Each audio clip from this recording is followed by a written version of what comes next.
A voice, ancient.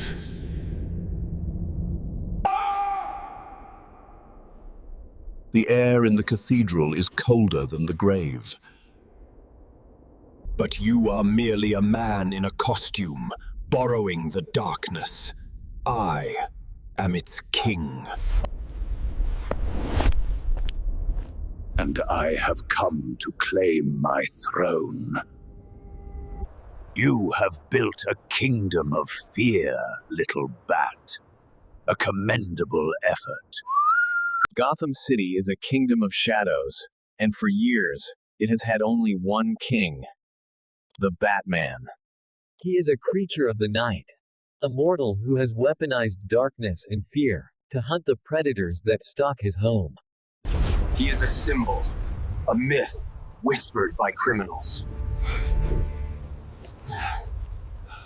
Count Dracula had awakened in a new world, and, in the gothic despair of Gotham, had found a place that felt like home.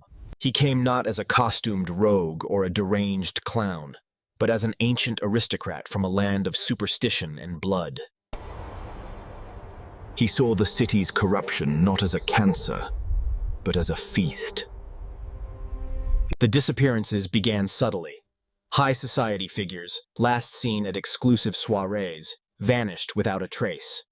Then, the dregs of the underworld, the forgotten and the homeless, began to disappear from the alleys.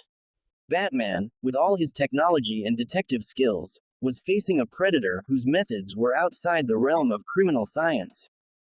He analyzed the blood, finding an unknown retrovirus that rewrote cellular structure. He cross-referenced the attacks with historical patterns, finding echoes in long-dead European villages. Dracula, for his part, was fascinated by the Batman. He observed him from the spires of his newly acquired penthouse. He saw a mortal who had embraced the aesthetics of the night, who commanded bats, who inspired a primal terror. Dracula did not see an enemy. He saw a kindred spirit, a lesser creature who had instinctively mimicked his own majesty. He began to see Batman as the perfect child, the ultimate successor to his ancient lineage. He didn't want to kill the bat. He wanted to convert him, to give him the gift of true immortality and eternal night. He saw the bat, but not the man. The confrontation, when it came, was not a simple brawl. It was a battle of philosophies in the decaying grandeur of an old Gotham cathedral. Batman's gadgets were of limited use. His batarangs like pebbles against a mountain. Dracula was not a criminal to be intimidated. He was a predator to be survived. But Batman had one advantage Dracula could never comprehend. He was a strategist who had prepared for everything.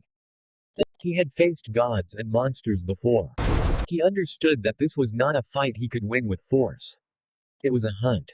He led him on a chase through the cathedral, not as a retreat, but as a series of tactical maneuvers. He forced Dracula into positions where his own supernatural strengths became weaknesses. He used concussive charges to disrupt his sensitive hearing. As the first hint of dawn approached, he did not throw Dracula through it. He blew the entire wall out with strategically placed explosives. The sun, his oldest and most absolute enemy, flooded the ancient stone hall. Dracula, the king of the night, screamed as he was incinerated by the light of the day.